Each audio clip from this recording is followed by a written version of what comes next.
Hello everybody, it's I, your friendly neighborhood INFP, otherwise known as Sam. I am here once again with the lovely Joyce, who runs Type Talk over on her channel. Link will be down in the description below. One of the things that she does is she interviews a lot of people on the MBTI sphere. And obviously, the joke is that nobody's interviewing her. And then I was like, but wait, what if I was the one to interview her? And now she's back to answer some questions, and we get to know her a little better. So thanks for joining us, the YouTube community. I'm happy to be here, Samuel. Yeah. So everybody gets interested in MBTI for various different reasons, personality types for various personal reasons. I have always been interested in personality type stuff even since high school, and I'd almost want to say junior high, but it's more likely high school that it really started coming up, because back in the early days of the internet, you had the whole forums and questionnaires and what type is this and what type are you and what aura do you have and what does your color say about you, and what, like back in the Wild West times when those kinds of questions were starting to explode out into the internet and people were starting to make their own little questions about absolutely everything, and I still kind of exists, but not as frequently as it once did. So with that being said, how did you yourself get into the whole psychology, MBTI sphere and all of that? Yeah, I was 14 and my ENFP best friend typed me and everyone we knew. And she told me, well, you could take a test, but tests are wrong. I already know your type. She had a sense of pride from knowing me better than I knew myself. And so she was like, you're an INFJ. I don't care what the test says. And then she's like, here are the cognitive functions. And that's where it took us. And the 16 types made me feel more seen than anything ever has. Like, no one has described me so accurately as a simple a simple kind of description and cognitive function descriptions. It's just so spot on. It kind of gives you goosebumps or chills, because no one who knows you can describe you even 1% as accurately as the results from this indicator. So Yeah. that's where it started. So she, I'm guessing she just was super into it and just dropped the whole thing on you and was like, here, have this, and just threw it on you. You're like, yeah, okay. Yeah, it was thrown on to me because she was really excited about this new thing she was learning, so she wanted to apply it to everything that she knew. Yeah. And So we had this obsession, a mutual obsession that we would talk about all the time. It's like when you see the color white, you can't unsee white, but white's not a color, so never mind. Yeah. Wait, or is it a color? It's a shade. White, gray, and black are all shades. If you were to ask the people within the artist community, that is what they would say. So this was her essentially dropping all of this onto you, is then what would lead you into becoming a certified practitioner in MBTI, I'm guessing. Absolutely, yeah. It was this fascination with wanting to figure out the world through a framework that was accurate. Yeah. It had a lot of explanatory power. My mother is a very classic ESFP and my dad is a very classic ISTJ. And how chillingly you can know them without knowing them just through reading a basic description is scary. They are so picturesque, so stereotypical, that it makes me strengthen my belief in type, because it's like, wow, it's right in front of me all the time. Like you really can't unsee it when you see it in the people around you. This actually brings me to a interesting question because of what you said and how accurately it portrays, there are people out there who consistently say that MBTI isn't accurate, that it's a pseudoscience, that you can't trust it fully. What are your thoughts around those kinds of discussions? I'm pretty sure you've gotten some of those comments as well, because I know I have gotten some of those comments. So what are your thoughts when somebody comes up to you and is like, MBTI isn't real, or it's just like astrology, or it's a pseudoscience, you can't take it seriously, you have to take it kind of ironically. Like, what are your thoughts on that? I think one, I wonder if they're mistyped. So sometimes people get their code wrong by one or two or three letters. And so maybe they don't resonate with their result because self-reports are just not accurate. Whether or not how much they know about the theory, self-reporting is flawed. And the second thing I would think is with you don't know the tool until you know the cognitive functions. So people are invalidating it before they even know what it is. I've seen people try to quote arguments against these 16 types from Carl Jung. You know, it's the Carl Jung quote, "No one can be a full introvert or extrovert. Such an individual would be in an insane asylum." Yeah. And they're like, "See, type can exist." And I'm like, you totally took what Carl Jung said out of context. Carl Jung actually said that to prove that type exists, because the cognitive functions show that you're not a pure introvert or pure extrovert because you have a mix of introverted and extroverted functions. And it's kind of like people do so little research, it kind of shows their agenda. They just kind of want to bash on type without knowing about it. And so it's kind of like, all right, everyone's entitled to their opinion. If people actually gave it a chance, I think there would be a lot of theoretical prowess that it would have. Like, it really shows why you do the things that you do, the cognitive reasoning behind your actions. And I think everyone fits within the types. They may not be exact carbon copies of each other because there's infinite variation within a type.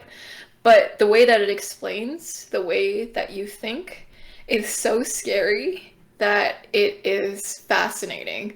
It's a very archetypical study of human beings. And I've become fascinated with the study of archetypes because it literally everyone can kind of fit into these 16 types.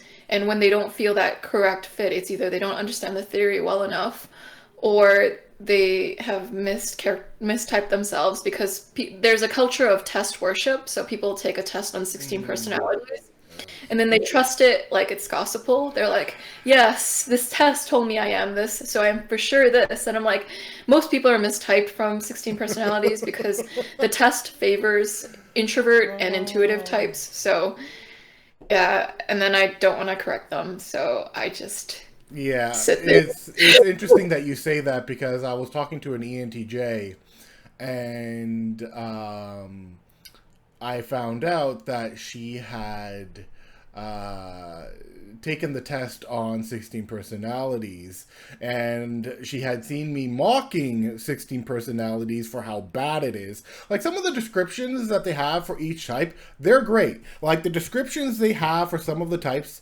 are pretty good. Like, not gonna lie, like, the description's good. The test leaves a whole lot to be desired.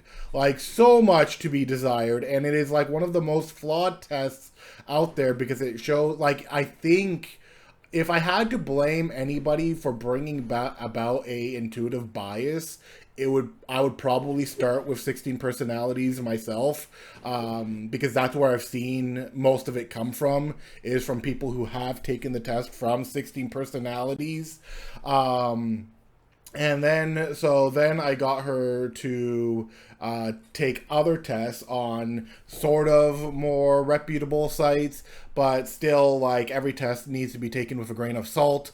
And then I got her to kind of look at the cognitive functions, and like, so she's been like reading and studying it enough to know that she is a ENTJ. But it was just like so interesting, like, it's like the Kill Bill sirens go off when I hear somebody says they've taken the test on 60 personalities, which is like, horrible because I've taken the test on 16 personalities, but it wasn't the first place I went. Years before, actually, I had gone to I want to say two or three other sites that existed before 16 personalities existed. I can't remember the name of those sites, so I'd have a hard time finding them. One of them was I know one of them was the Kersey type temperaments. That's been around since I've been in high school, so that's interesting. And I think even before that, it's been around for a while. So yeah, like just so the previous test that I've taken before 16 personalities said I was an INFP. I kind of just brushed it off. I'm like, oh, this is kind of interesting, la la la la, brushed it off, and then I got the book. I think the book is called Type Talks, which is kind of ironic because that's essentially the channel that you run. And it essentially went over, this was when I was in college, it went over like the types, and then I got INFP again because the book has its own little thing. And then after that, I believe I took the 16 personalities test, got INFP again. And so for me, it's always been, no matter where I take it, it's always been consistently INFP. Then I got into cognitive functions and all of that. And Yeah. I feel like people, as you said, they don't understand. I think because if there's no hard science or if there's no hard evidence or whatever, they're like, well, obviously it's just a pseudoscience and it is never to be trusted. And I'm going, okay, but if it's just a pseudoscience, then why is it so accurate with so many people? And then that got me to thinking that would some of it be, or could some of it be brought into neuroscience? And I remember you mentioning something along those lines. So if you want to explain a little bit further on that ground, because you know a lot more. You've actually talked to the guy, I believe, who's doing it. So if you want to like explain a little bit on that. Yeah, so there are ways to map your type to your brain. For instance, extroverted intuition looks like a Christmas tree lighting up in your head. NI looks like a Zen pattern. TE people, they use as minimal brain activity as possible because they're efficient with their brain, and that shows in brain scans. With FI people, their listening centers fire more in their brain. And with TI people, they're analyzing part of their brain fires off more. And with SI, the reviewing part of your brain fires off more. And the specialization part. And so there are definite correlations between the functions and between brain patterns. And I would like to one day perhaps add to, I don't know, the literature or the the stuff behind type to make it more credible. One of the ways that I'm doing that right now is I'm writing 16 personality descriptions right now, starting with ISFP, ESFP, INFJ, and ENFP. But I'm going to go through all the types. And so they're individual books. Right. And Oh, okay. yeah, it's me writing with one person from that type. And then, so that's the first book.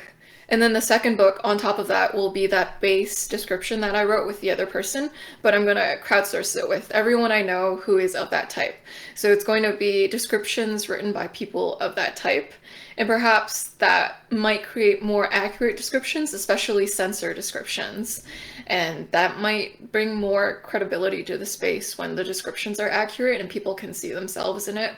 It might make people go like, this is a real thing. This is an actual, like, legit thing.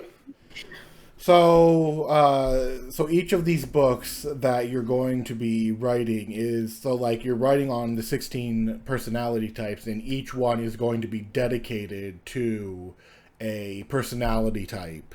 Yeah. And what you're wanting to do is essentially, if I got this correctly, is like find a bunch of people of that type, get some quotes or whatever from them, put those into the book so that I'm guessing people can see the correlation and how they kind of match up with others of their same type, so that people can kind of get the, I would say, feeling. Uh, Yeah. Huh, they're gonna be crowdsourced books, so not just quotes from people, but okay. we're gonna rate it with people. But I'm gonna be like the final, I guess, arbitrator, and the other person who initially wrote the first book, we're gonna vet the contributions to the second book, but it's Okay. gonna be crowdsourced Okay. for sure. That's quite the big endeavor that you've got going on for you. And was it because of the I would say miscommunication or misunderstandings that you've noticed within the sphere that made you want to do this? Yeah, I feel like the reason why censors sometimes mistype as intuitive types too is because when they read a censor description, it sounds really one-dimensional. Because it's really people who aren't that type writing about that type and then trying to go like, you are this, and then they don't relate to it, and then they brush off type. And so to prevent that cycle from happening, I think like what I want to do is I want to create books by the people of the type so they are more accurately written, and so it does the type justice. I always want to be able to represent people's experiences as accurately and as humanly as possible. And so I kind of want people to see themselves in the profiles, and I kind of want to make them a little more personal too. So I want to go for a more Humans of New York style of Okay. the type too. So because they're firsthand accounts, they're going to have perhaps a humanness to them, almost like you're hearing a person talk about their whole life and you're following them on a journey. So books that feel like movies because you are connecting with the author because the author writes it in such a human way that you're able to see your own humanness through their humanness. Okay. Okay. So it's kind of like a journalistic um, interview type process put into book form, where you go and talk and to each person of whatever type, and like essentially, um, in some ways, follow their day in life and thought process of how they are in that type. Yeah, yeah. And so even if you aren't of that type and you read it, you're kind of like, oh, this is how that person thinks.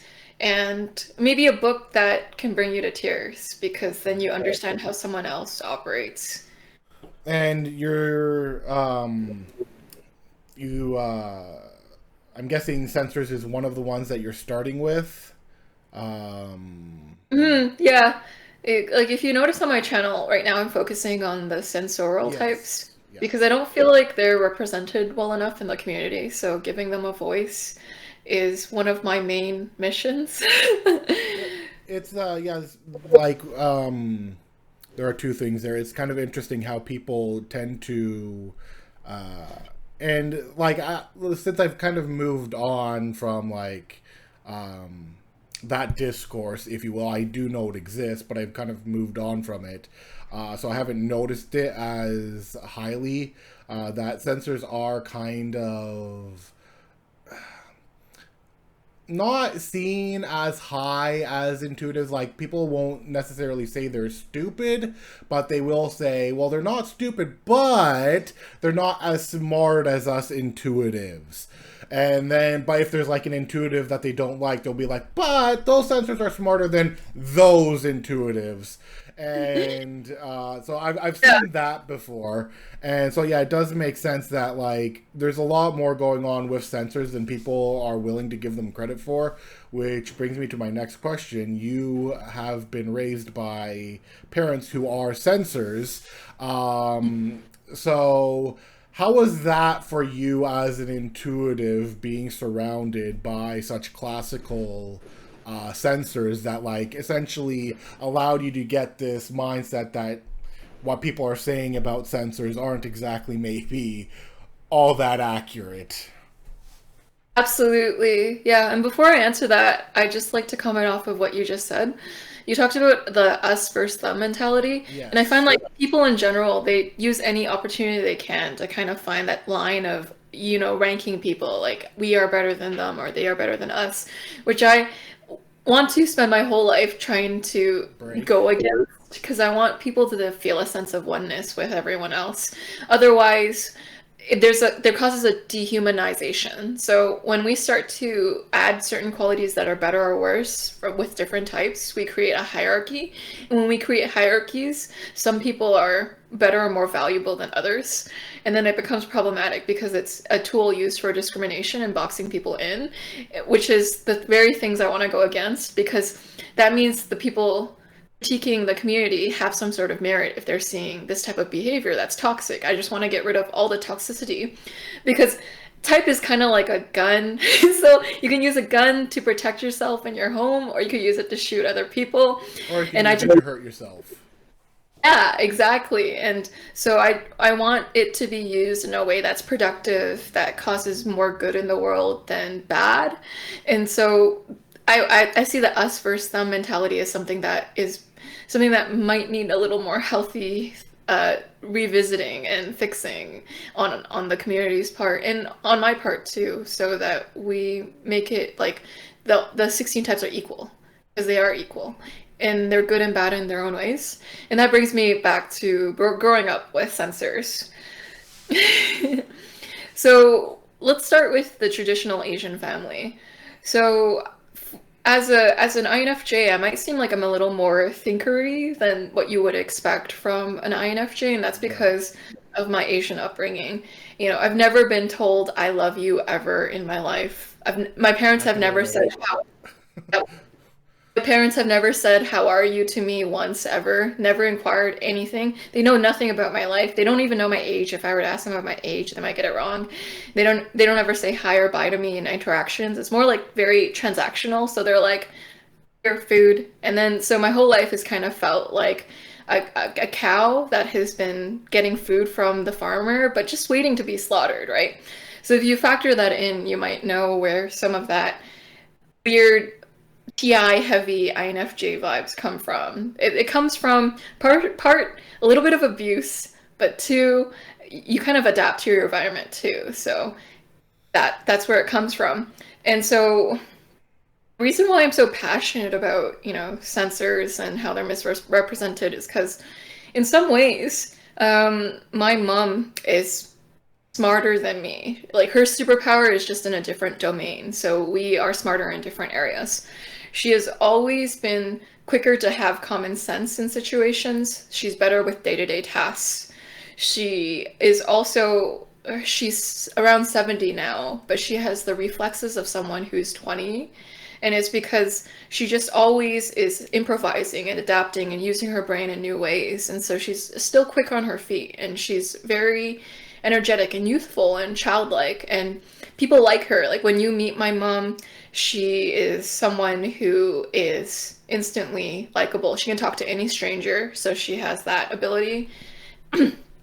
And she can work a room. And she is very spontaneous, and so her superpowers lie in those areas. Um, and I noticed that there's also like my family, there's a bit of a power struggle as well. So my mom notices how my dad, who's an SI Dom, has slower reflexes than she does, and that she'll judge it. She'll go like, "Me and my brother." So she'll say that her and my brother are both SE Doms, and so she'll say, "Me and your brother are so fast with how we respond to situations because with whatever crisis situation, my mom and my brother are just quick to react and quick to kind of fix it or quick to improvise." Whereas my dad will freak out and sometimes he'll have a hissy fit. He'll go like with his he's an unhealthy ISTJ, okay, Okay. so this doesn't apply for all of them. He'll have a hissy fit, a little FI meltdown sometimes, and go for 2 hours monologuing about how the situation sucks. And both my mom hates negative people, and she likes to stay happy. And so when she's around my dad, oh my gosh, she goes crazy.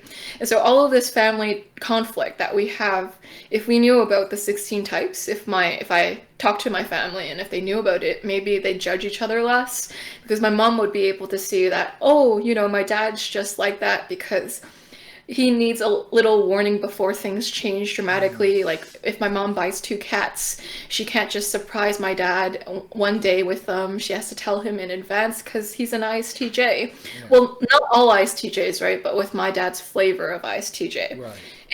My mom will even like she'll do home renovations last minute. So last minute we're tiling the entire top of our house. It costs $30,000 and she did not tell anyone and she's just doing it.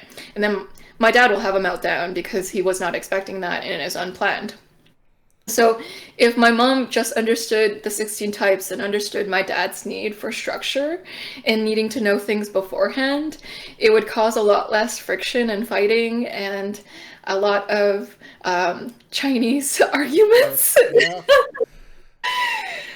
Ooh, yeah, so that's why I'm so passionate about type because we all have our superpower. It all is in different areas. And if we stopped seeing where other people were deficient, I noticed there's a really big shame game with a lot of Mm. unhealthy, toxic dynamics. Instead of seeing that you are better in some areas, people are more likely to go like you are lacking in these areas. So a big part with life growing up was, I think, with all of my family members are sensing dominance, so they're not even like intuitive, like third or second slot. Right. So oftentimes, I really suck at day-to-day tasks. I don't care about them, and they take up mental faculties I could be having on abstract topics or philosophical conversation or the meaning of life as a whole. I feel you. Yeah, and that causes judgment because my parents and my family members are always focused on the practical, the day-to-day, what's applicable, what's right now. And so I've never focused on that. It's never been an area of importance. And that's always been an area where they've looked down on me. And it's created a lot of actual like shame. And so I think that typology is really good at finding a way to take away the shame that you've been feeling for your entire life. You know, people throughout our entire lives have been shaming us for not being like them. Mm. And so when we're able to know about type, we're like, oh, it's okay to not be like them. You have these beautiful, beautiful skills in another area. The reason why you're not like them is because your brain works on another area of expertise, and that you have a beauty that maybe no one else sees around you. But the 16 types say that exist. So one of the things I really liked about typology is that it lays out to you your gifts that you give to the world, your divine design. So it represents your strength somewhere. People kind of need representation to feel permission. And so when you see a description of your type and you see, oh, these are my strengths or these are what I'm good at, you then feel permission to be more of that. And that is really important for full-hearted embrace of who you are. Otherwise, if you spend your whole life fighting yourself, that's not really a life. That's just really you going against your own nature when you could really be working with yourself. And so I think type really helps us work with ourselves better if we use it in the right way and we Well, don't use it to shoot other people. Back yeah, to the it's very true that it can be very helpful in discovering who we are, how, why, and basically all the five W's and the one H, the who, what, when, where, why, and how people act, and should in theory help us get along better, but doesn't always necessarily end up that way, which is unfortunate, but that's just kind of like how human behavior is. And I'm Mhm. guessing because of this passion, even though you do kind of get soft spoken at times, and especially when you're like interviewing others of different types, and some of it is listening, but some of it is just like people being so excited that you don't know where you can jump in. What led you to wanting to create the YouTube channel, even though it was essentially a little bit more difficult for you starting off? Yeah, there's nothing more fulfilling to me than a sense of community. So I like the friendship that is a side effect from creating YouTube videos. You know, people sometimes ask, like, why do you keep making YouTube videos? And I'm like, it doesn't feel like a chore. It feels like a gathering of friendship. And I'm all about bonding. I'm all about connecting. I'm all about feeling closer and more intimate with your friends. And what better way to do that than to talk about my favorite topic of all time, which is typology. It's a win-win in my eyes, and so I don't see it as work. I see it as fun, and it So, just happens that other people, for some reason, like watching it too. So, you're like, hey, why not? And I'm guessing it tickles that fee nature that's happens to be in your secondary auxiliary function, as one would say. And because it's in your secondary function, you're like, yes, I get to learn more about people and talk to them and have a sense of community. And yes, my fee likes this, and my nai says that I can take this places. So I'm going to do what my fee likes and what my nai foresees in like future stuff, and do this wonderful thing that I enjoy talking about. And which is, it's a, like somebody said that, I think it was the quoted by Willy Wonka. You often see it. You often see Willy Wonka with this post where it's, if you love what you do, you'll never work a day in your life. And I'm guessing that's kind of like the feeling you get is like, why is this work when I'm talking with a bunch of people who's talking about my favorite things, who I can become friends with and discover more about, and just have this wonderful sense of community that I can deal with and like be brought forward. yeah, And yeah. it's not work, it's a lifestyle. Yeah. It feels like it's a mutual growth. So I grow with people and people grow with me. Because when you talk to people, you always learn something new. And I find like I've read every typology book on earth, and eventually it gets bland. You realize that people regurgitate everything, and you're like, I love this typology so much, but reading will only get you so far because people just copy and paste from other sources. But I find when you talk to people, they always bring something new to the table. And someone who loves continuous learning like I do, I really love the roundtable format because then we're able to arrive at something transformative together. Because I find when two souls interact, both are transformed. And I'm aiming to transform as much as I humanly can within this lifetime. And Type Talks just so happens to help with that. And so I kind of embrace the philosophy, if you can't leave it, marry it. And Okay. so type is that to me. So if I can't leave type, I see it everywhere, Like might as well marry become part of it, yeah. And it. that is something that I like. Aside from, so as an INFP, I hate. I think it might be due to the fact that my psi and t are my third and fourth function. I hate minute details. I hate having to like go into like the nitty gritty of things. I like the process. I can't like coming up with ideas. I like doing, fun things that I can like come up with those ideas. And I don't necessarily enjoy, so like when writing a story, I enjoy writing the story. I do not enjoy editing the story. I do not enjoy grammar checking the story. I enjoy the process of writing it. When doing a video, I enjoy the process of doing the video. I do not enjoy the process of editing it. I do not even enjoy, like, I like to enjoy the process of like making even thumbnails more, because that can be like a little bit artistic and you can put, but even that I realize that I'm not the greatest at. So, because everything has, I guess you can say, some form of duality. So with you talking to like other people and like not considering it work, is there a facet for you? So for me, I don't like editing, and that's the part that I consider work and I hate above everything else, but I do it because it's a necessary thing to do in order to put videos on. Is there like something in your sphere that you're like, okay, I love doing this thing, but there's this one thing I really don't want to do? I don't like editing. It's a Okay. pain in the ass. Okay. It's painful adding in pictures, adding in like stuff to the video. I would like it if it were a shorter video, but considering like how long my videos are, it feels like an eternity. But it's a necessary evil. Like I'm willing to brace the editing process. I kind of make video editing a 1 day marathon. So Okay. I'm like, I kind of tell my viewers I'm going to be premiering this video on this day, and then I'm like, oh, I set it into the universe. Now I can't take it back. All right, Joyce, you got to commit to it. And so then what I did was I'll just spend one day. I'm like, whatever I end up editing is whatever I end up editing. You're posting this, so it kind of prevents perfectionism because I'm very prone to perfectionism, and I know that if I let it control me, I won't produce anything.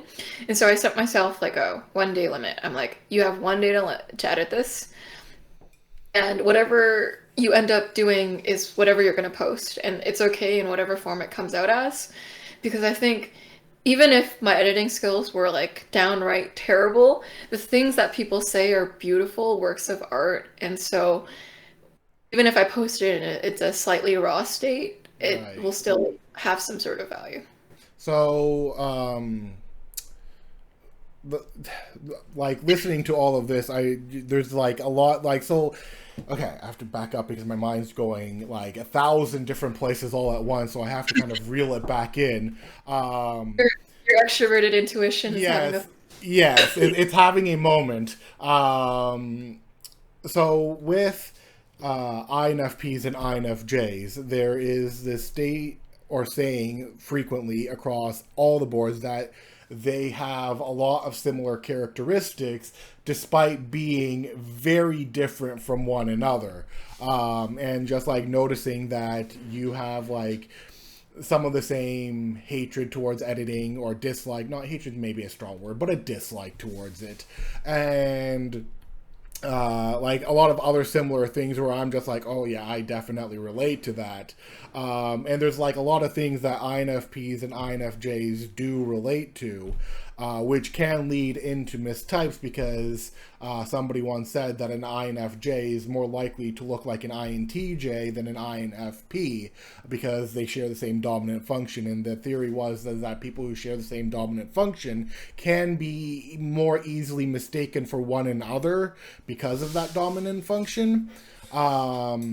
But in regards to INFJs and INFPs, uh, where would you say, like, with the similarities, and like, where would you say for yourself that you've noticed talking to other INFPs and talking to other INFJs, yourself included, what are some personal differences that you've noticed? yeah. I find the more dichotomies you share, the more you surface level look like that type.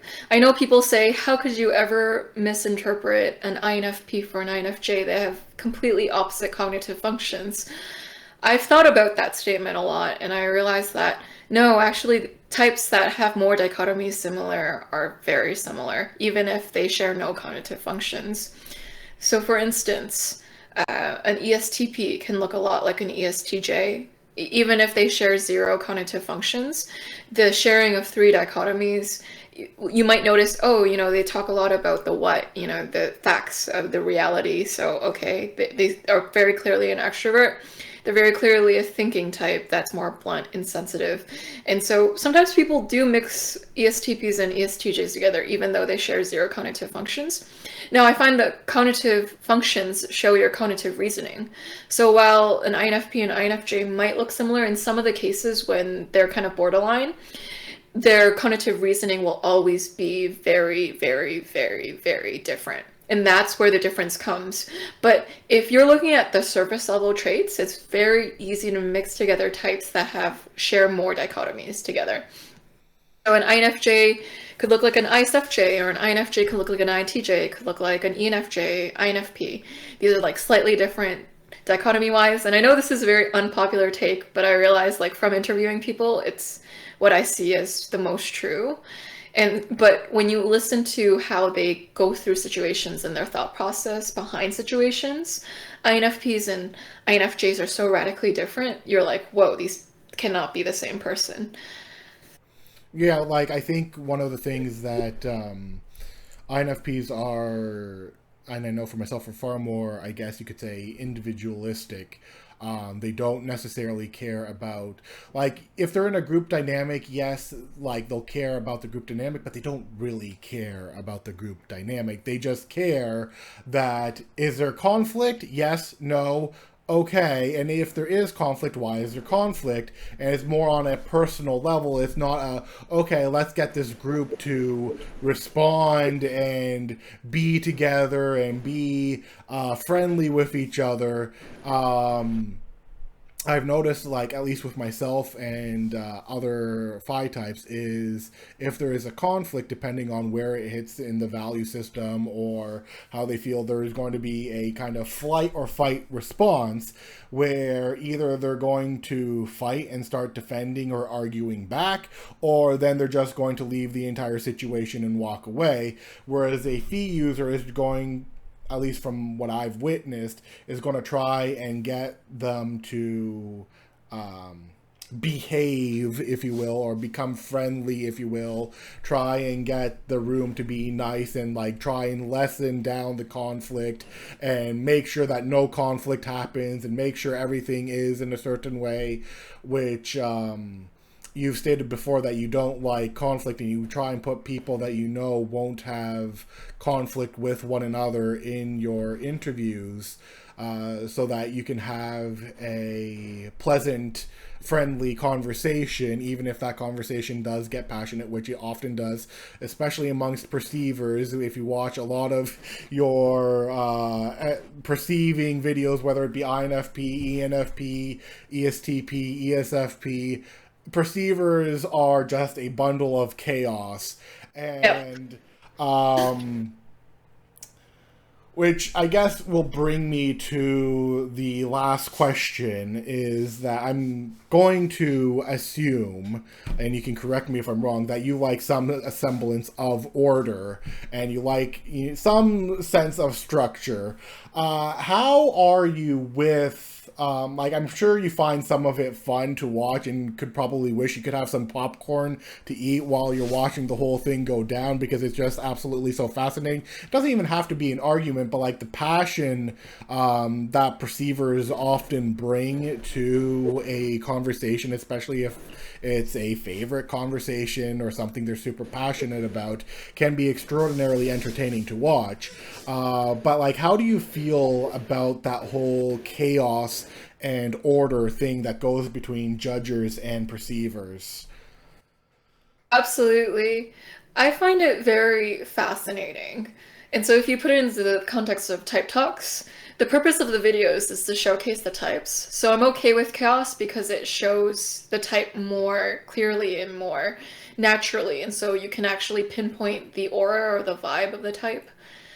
And so the moment where I want to rein it in is when it's not showing the type anymore, and I'm like, all right, this is just a random topic about noodles. We gotta make it a little more type related now.